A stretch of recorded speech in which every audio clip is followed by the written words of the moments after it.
అసలు లేని లిక్కర్ కేసును సృష్టించిన కూటమి ప్రభుత్వం కక్ష సాధింపులే లక్ష్యంగా పెట్టుకుంది. ధనుంజయ రెడ్డి, కృష్ణమోహన్ రెడ్డి, బాలాజీ, గోవిందప్ప విడుదలపై జైలు అధికారులు కావాలని ఆలస్యం చేశారు. లిక్కర్ అక్రమ కేసులో ముగ్గురికి బెయిల్ మంజూరు చేసింది ఏసీబీ కోర్టు. శనివారం సాయంత్రమే విజయవాడ జైలుకు రిలీజ్ ఆర్డర్స్ చేరినా ముగ్గురిని రిలీజ్ చేయలేదు. దీంతో రాత్రి 8:30 గంటల వరకు న్యాయవాదులు జైలు వద్దే ఎదురుచూశారు. చివరకు ఈ రోజు ఉదయం 6:30కి రిలీజ్ చేస్తామని జైలు సూపరింటెండెంట్ ప్రకటించారు.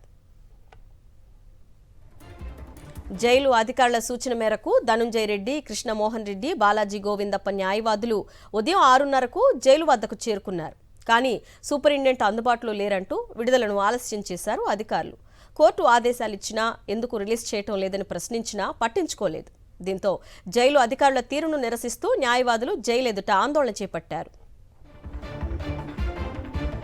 ఉద్దేశపూర్వకంగానే జైలు అధికారులు ధనుంజయ రెడ్డి, కృష్ణమోహన్ రెడ్డి, బాలాజీ, గోవిందప్పను విడుదల చేయటం లేదని న్యాయవాదులతో పాటు వైఎస్ఆర్సీపీ నాయకులు నిరసనకు దిగారు. దీంతో దిగొచ్చిన జైలు అధికారులు 3 గంటలు ఆలస్యంగా ముగ్గురిని రిలీజ్ చేశారు.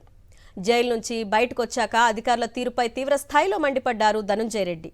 కోర్టులంటే ప్రభుత్వం, అధికారులకు గౌరవం లేదన్నారు. తమపై మళ్లీ ఏదో కేసు పెట్టి జైల్లో బంధించాలని చూశారని ఆరోపించారు.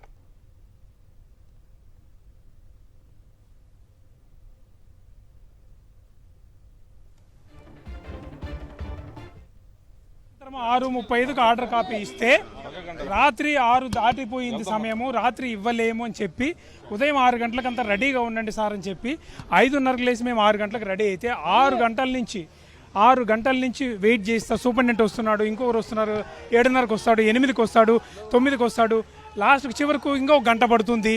అంటే ఇది కావాల్సింది. అంటే న్యాయం అంటే గౌరవం లేదు, చట్టం అంటే గౌరవం లేదు, కోర్టు ఆదేశాలంటే కూడా గౌరవం లేకుండా కావాల్సిందే డిలే చేసి ఇప్పుడు మళ్ళీ ఇంకొక గంట పడుతుంది. కారణం ఏమంటే హౌస్ మోషన్ మూవ్ చేశారు హైకోర్టులో.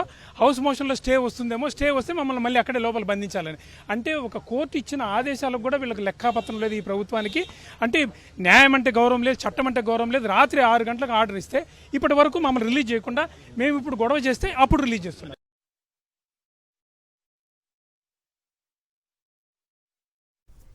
చంద్రబాబుకు న్యాయస్థానాలు అంటే కూడా లెక్క లేదని, వ్యవస్థలను మేనేజ్ చేయడమే పనిగా పెట్టుకున్నారన్నారు మాజీ మంత్రి అంబటి రాంబాబు. బెయిల్ వచ్చినా విడుదల కాకుండా జైలు సూపరింటెండెంట్పై ఒత్తిడి తీసుకొచ్చారన్నారు.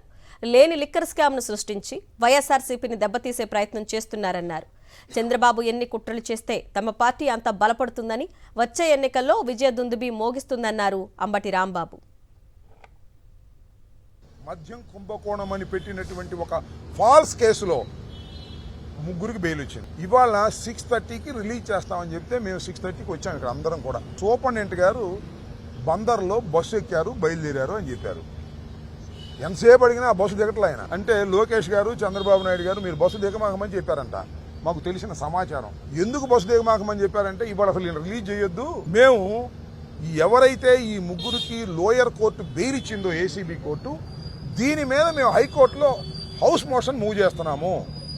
కాబట్టి హౌస్ మోషన్ ఆర్డర్ వచ్చేంత వరకు మీరు బస్సు దిగొద్దు అని చెప్పారంట. బస్సు దిగపోతే ఎట్టాగండి అంటే డిఐజీ గారు వరప్రసాద్ ఆయన కూడా ఫోన్ చేశాడు, నువ్వు బస్సు దిగొద్దు, మన చంద్రబాబు నాయుడు గారు, లోకేష్ గారు చెప్పిన తర్వాత బస్సు దిగి అప్పుడు రిలీజ్ చేయొద్దు అని. కోర్టు బెయిల్ మీద రిలీజ్ చేసినటువంటి ముద్దాయిలను రిలీజ్ చేయడానికి కూడా న్యాయవాదులు జైలు ముందు కూర్చోవలసిన దుస్థితి ఏర్పడింది. అంటే చంద్రబాబు ఎంత దారుణంగా వ్యవస్థలను మేనేజ్ చేసే పరిస్థితి చేస్తున్నాడో మీరు అర్థం చేసుకోవాలని ఈ సందర్భంగా మనవి చేస్తున్నాను. చంద్రబాబు నాయుడు గారికి కోర్టులన్నా కూడా లెక్కలేదు. బెయిల్ వచ్చేస్తే ఏముండదు, ఇంకా ఏముండదని భయం వాళ్ళకి.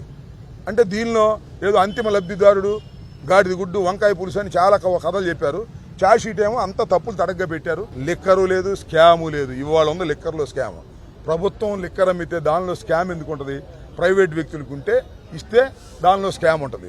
వైఎస్ఆర్ కాంగ్రెస్ పార్టీ మీరు చేసే ప్రయత్నాల వల్ల ఇబ్బంది పడకపోగా దినదిన ప్రవర్ధమానంగా పెరుగుతుంది. రాబోయే ఎన్నికల్లో మిమ్మల్ని చిత్తుగా ఓడిస్తుంది. దానికి సగం కారణం మీరే అవుతారు.